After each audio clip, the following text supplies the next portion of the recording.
Salutations tête de naze. Je suis le chef et bienvenue dans cette petite chef réaction. Ouais, ça va faire 3 en une semaine.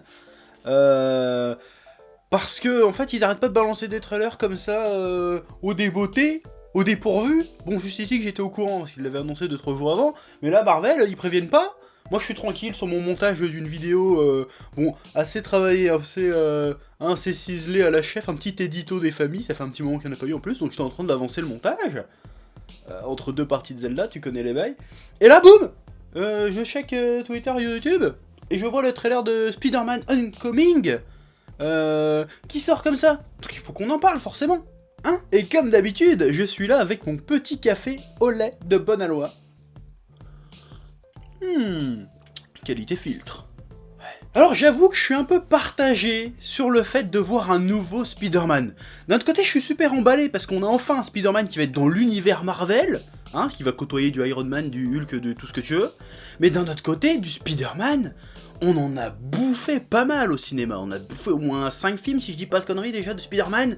Donc du coup, c'est un peu difficile d'imaginer comment ça pourrait se renouveler, comment ça pourrait apporter quelque chose de nouveau au personnage, comment on peut être excité de voir un truc qu'on a déjà vu plein de fois en fait. Alors, Justice League par exemple, j'étais excité parce qu'on n'avait jamais vu ça, on n'a jamais vu Wonder Woman, on n'a jamais vu Flash, on n'a jamais vu Aquaman au cinéma, tu vois, alors que Spider-Man on en a bouffé, il y a eu, là c'est le deuxième reboot en même pas 10 ans, voilà, je pense que ça va être difficile d'imposer cette nouvelle version quand même. Je pense. Alors le premier trailer qui était sorti il y a quelques mois m'avait pas mal emballé, hein. Alors, mais tandis que ce deuxième là, eh ben, il m'emballe un petit peu aussi, mais je me demande s'il en raconte pas trop finalement. Parce que là t'as l'impression d'avoir vu tout le film en fait finalement. Et c'est un peu dommage. Bon, même si souvent avec Marvel dans les bandes annonces t'as l'impression de tout voir, au final il te réserve quand même pas mal de surprises une fois que tu regardes le film. Mais quand même. Mais ce qu'on voit dans le trailer répond un peu à la question que je posais juste avant, c'est comment renouveler le personnage de Spider-Man. Parce qu'on a déjà eu 5 films sur Spider-Man, on a eu le film où il devient un héros, on a eu le film où il en a marre d'être un héros, on a eu le film où il devient plus ou moins un méchant, on a eu le film où il redevient un héros, on a eu le film où il doute parce que c'est dur d'être un héros. Là, apparemment, la direction qu'on veut prendre avec ce film, c'est de nous montrer que Spider-Man veut être un héros, mais en a-t-il vraiment l'étoffe? Voilà, on a le Spider-Man qui veut faire ses preuves dans le monde des Avengers. Cette approche est tout à fait intéressante, je trouve. J'ai l'impression, parce que bon, je te dis ça, mais ça fait un bail que j'ai pas lu Ultimate Spider-Man, mais j'ai l'impression qu'on se dirige vers cette version-là, hein, Ultimate Spider-Man, c'est-à-dire un Spider-Man qui pop, dans un monde où il y a déjà plein de héros. Bon, c'est déjà le cas du Spider-Man d'origine, mais c'était pas tout à fait pareil. Et là, il doit essayer de faire sa place au sein des héros qui existent déjà dans ce monde. Et c'est pas du héros de pacotille, hein, c'est du Iron Man, c'est du Captain America, c'est du Thor et tutti quanti. Donc, voir ça avec le titre Homecoming, genre il revient chez Marvel, symbolique tutti quanti, et réussir à faire ses preuves au milieu de ces héros-là, ça peut être intéressant à voir. Mais après, est-ce que ça va pas être un peu facile? Le problème, finalement, c'est qu'ils nous ont dévoilé comment ça allait plus ou moins se passer dans la bande-annonce. Hein, d'ailleurs, je te conseille de la voir avant de venir ici, sinon je vais te spoiler à la fois la bande-annonce et certainement un peu le film aussi. Hein. Ouais. Bon, parce qu'en gros, on sait que après les événements de Civil War, Spider-Man, je vais dire Tobey Maguire, je sais pas pourquoi, Spider-Man, Peter Parker arrive, il revient à New York, il joue les super-héros avec son nouveau costume Stark Industries, il est content, il s'enjaille, il fait un peu de zèle, et puis à un moment donné dans le film, il va faire une connerie, Iron Man va rattraper sa connerie, il va lui dire « Tu me rends mon costume, parce que t'es pas prêt à être un héros. » Et l'autre il va dire « Mais je suis rien sans ce costume !» Et l'autre il va dire « Bah si t'es rien sans, et ben tu mérites pas ce costume. » Clin d'œil à Iron Man 1, bon, Iron Man 2 et Iron Man 3 aussi, qui disaient « Ce n'est pas l'armure qui fait l'homme, qui fait le héros, c'est l'homme qui est à l'intérieur. » Donc, il y a une petite thématique Iron Man en espèce de tuteur, de père de remplacement pour Peter Parker qui pourrait être intéressant et assez proche de ce qu'on a pu voir dans les comics. Mais c'est dommage de l'avoir spoilé dans l'abondance finalement, parce que ça aurait été super intéressant de découvrir ça en salle plus tôt, en fait. Parce que là, après, tu sais comment ça va finir, c'est en fait, Iron Man il va être dans la merde, Spider-Man va le sauver, et du coup, il va lui rendre son costume, et puis après, à la fin, ils vont aller taper les méchants tous les deux. À tous les coups, ça va être ça. Voilà, du coup, c'est un peu cousu de fil blanc, du coup, ça va gâcher un peu la surprise du film. Ouais. Bon après, petite parenthèse comme ça, est-ce que je suis le seul qu'on a un peu marre de voir la gueule d'Iron Man dans tous les films Marvel Studios?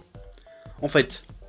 Parce que le personnage est cool, d'accord, mais je trouve que c'est pas logique qu'il soit si omniprésent après la fin d'Iron Man 3. À la fin d'Iron Man 3, je rappelle, il détruit toutes ses armures, il fait « J'ai pas besoin d'armure pour être Iron Man ». Off, après, juste après, il y a Avenger 2 qui arrive, il a plein d'armures, c'est Iron Man, il est dans Civil War, il a plein d'armures, il est omniprésent, le mec c'est Iron Man à 100%. Donc est-ce que Iron Man 3 s'est déroulé dans une réalité parallèle? J'ai envie de savoir, parce que c'est complètement... C'est complètement pas logique en fait de le voir partout depuis Iron Man 3. Alors que ça devrait être l'inverse, on devrait plus le voir, on devrait dire on va aller le chercher, on a besoin de lui. Non, non, c'est moi le taulier, je dirige tout. C'est bizarre. Et du coup, il commence un peu à me saouler le Iron Man. Voilà. Puis surtout, Tony Stark qui dit à Peter Parker attention, quand tu fais des bêtises, il y a des conséquences. On va dire ferme ta gueule, on en reparle de la Sokovie, fils de pute. Hein, Ultron, c'est qui l'a fabriqué? À un moment, un peu d'humilité, putain de merde. Ah, il m'agace, il m'agace. Bon, là, on a l'air d'avoir enfin un Spider-Man réellement ancré dans l'univers Marvel, mais j'espère qu'ils vont le faire comme si c'était normal, en fait, qu'il y ait des super-héros partout. Parce que là, on voit déjà dans le trailer, on voit un moment où tu vois une vidéo de Captain America qui fait un fitness challenge, je sais pas quoi.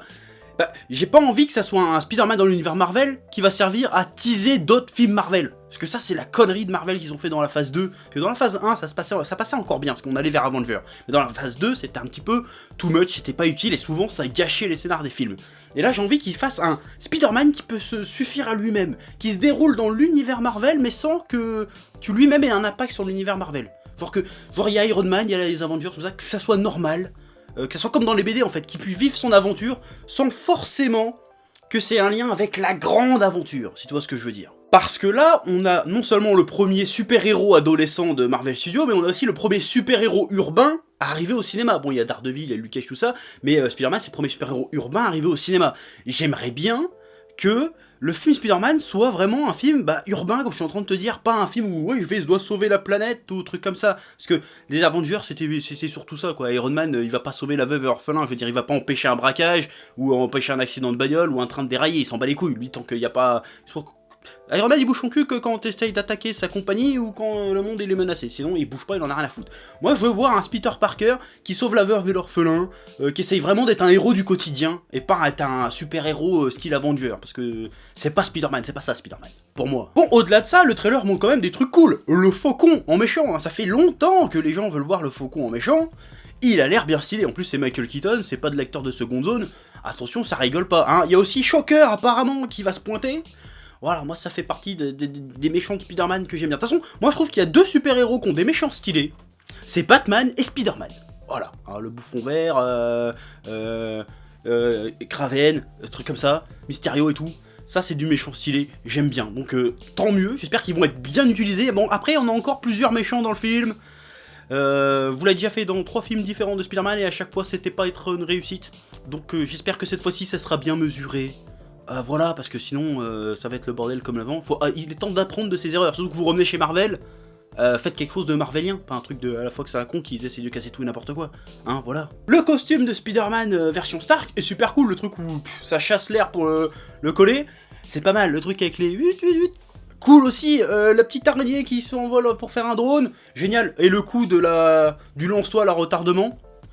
Franchement, je vois déjà les trailers réactions des Américains en faisant oh god, c'est stylé, franchement c'est stylé. L'autre nouveauté de ce trailer, qu'on avait un peu vu dans Civil War déjà, c'est le costume, justement, le costume low cost de Spider-Man, le costume que Peter Parker s'est fabriqué lui-même, qui est plus réaliste finalement, qui dit ouais ça c'est un adolescent dans sa chambre qui a pas de thune, qui a réussi à se fabriquer ça, je peux le croire, tu vois. Et du coup apparemment il va l'utiliser dans pas mal de temps dans le film, vu que Tony Stark va lui reprendre son costume high-tech.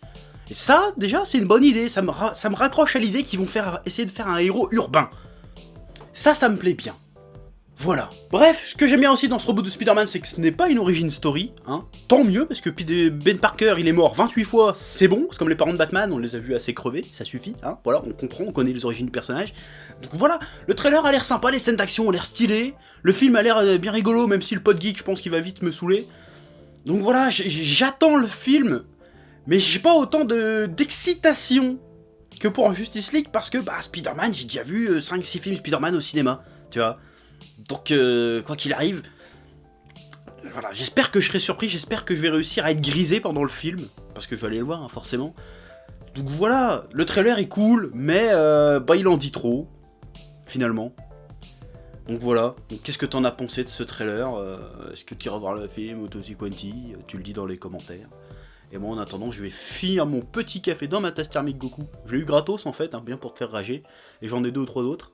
Ouais, ça n'a rien à voir avec le sujet, mais je te le dis quand même, juste pour te faire chier. Voilà, donc maintenant je m'en vais, je te dis à bientôt. Hein, voilà.